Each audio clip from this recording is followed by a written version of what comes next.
And Donald Trump thinks he's doing a terrific job as president. So do his supporters agree with that? We gathered a group of voters together here in Mississippi yesterday. Some backed Trump for president, some didn't. And of course, there was plenty to talk about. Here are some of their impressions of President Trump after 600 days in office. What's Donald Trump's best quality? The fact that he will identify a problem, believe he's right in the way that he goes about solving it or tackling that problem. He doesn't sidestep it. He doesn't sidestep it. He goes full head on with how he believes it should be handled, and he doesn't seek anyone else's approval to do that. I would agree with Rita that he is a strong charging man in terms of trying to move forward his agenda. I don't find him to be the kind of person that holds his finger up in the air to see which way the wind is blowing before he makes a decision. And so I think that's an admirable quality.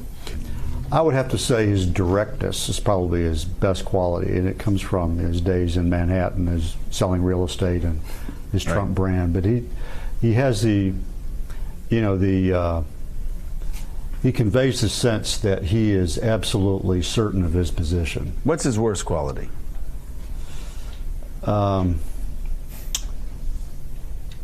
His self-centeredness is what I get. He's not, in terms of being president, his worst quality is his lack of inclusiveness.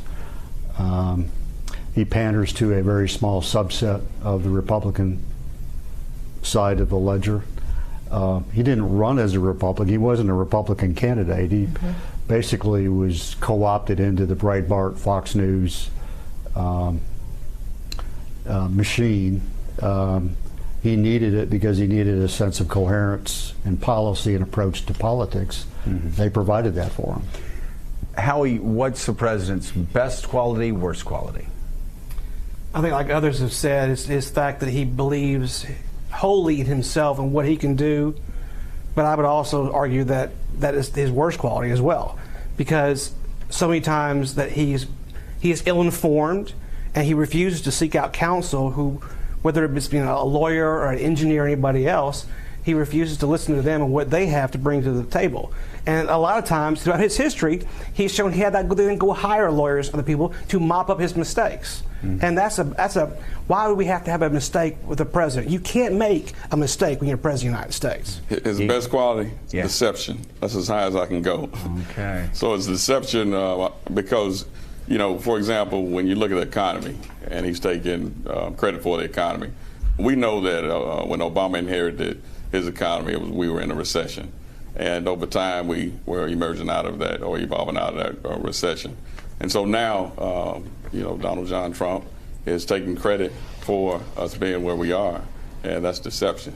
You like that middle name of his? Yes, his worst quality is division. Division. Divisiveness. Best quality, I guess this is most beneficial quality to him, is his ability to just deny, and never accept, never admit to having done something. Because in the past, politicians, if something like the Access Hollywood tape had come out, they would have come out and apologized and admitted that they did it. And, with Trump, he said, oh, well, it's just locker room talk. There was no big act of contrition. And when he did that, I started realizing that actually works. If you just don't admit to something and you don't really show contrition, you can actually just move forward as a politician, and it won't ruin your career like it has so many others. So that's been very beneficial to him in many circumstances, I think. Worst quality, I would have to go with his narcissism, because I think he finds it really difficult to disentangle Trump from America in terms of what's good for Trump and what's good for America. I think he tends to see those things as intertwined. And so he can't really see when he's doing something that he thinks is beneficial for him. He can't see the damage it might be causing to the country as a whole. So, Mika, what was I think the most interesting take was, first of all, the 4 people that voted for Trump are still with Trump. Yeah. Even if one of them wouldn't use Trump's name. You said I voted for Pence. And they will vote for him again. But they said they would vote for him again in the general, but it was very interesting. Caveats. Every single one. I said, well, what if Mike Pence or Nikki Haley ran against him in a primary. They said, oh, we'd be totally open to that, which is interesting. You wouldn't have gotten that with Barack Obama and Democrats 18 months in. You wouldn't have gotten that with George W. Bush supporters. But everyone who said we are behind Donald Trump all said, oh, yeah, if Nikki Haley ran against him, if Mike Pence ran against him, we'd certainly consider that. That was by far the most surprising takeaway of sitting down with this group of voters, because I've listened to probably 50, 60 focus groups of voters around the country, and I've never really seen that shift to looking at the prospect of supporting another candidate for the Republican nomination from voters who identify as strong Trump supporters. I would say that's definitely a fault line that President Trump should be aware of going into the midterms and over the next 2 years as he looks to his reelection. Yeah, that doesn't usually happen with incumbent presidents in certain parties. But again, these same Trump supporters weren't willing to say that he lied, or they weren't willing to say that he said anything that was racially insensitive. They weren't. I mean, you just go down the list, and they sounded like Trump supporters. They were going to defend him, but you get the real impression it was, yes, we will defend Trump instead of Nancy Pelosi or Hillary Clinton or the mainstream press. But at the same time, you could hear they were Republicans. A lot of them said, you know, one of them said John McCain. Mika did this great word association again. John McCain, hero. Robert Mueller, you know, fact finder. They had positive things to say about a lot of the people that Donald Trump's been critical of. But you know what I saw out of that? I saw at the end of the day Republicans. Republicans who had a chance to beat Hillary Clinton and who don't want Nancy Pelosi to be Speaker of the House. Yeah. I think that, I mean, the great primary challenges, you know, Ford and Reagan against Ford, Kennedy against Carter, both set up defeats. It wouldn't stun me to see the same dynamic, because there is, if anything, the divide between the elements of the party is even more profound now. Listening to him, it sounded, and was it like this in the room? It sounds as though they're describing their kid has stolen the neighbor's car, wrecked it, but they still love the kid. Yeah. And so you see what I mean? I did. It's like, you know, yeah, we know he's, you know, doing drugs, but, you know, he's a good kid, and we're going to get him together. I asked them about, for example, Stormy Daniels, and it was like the answer we got a couple times over was, I would not want my spouse to do that.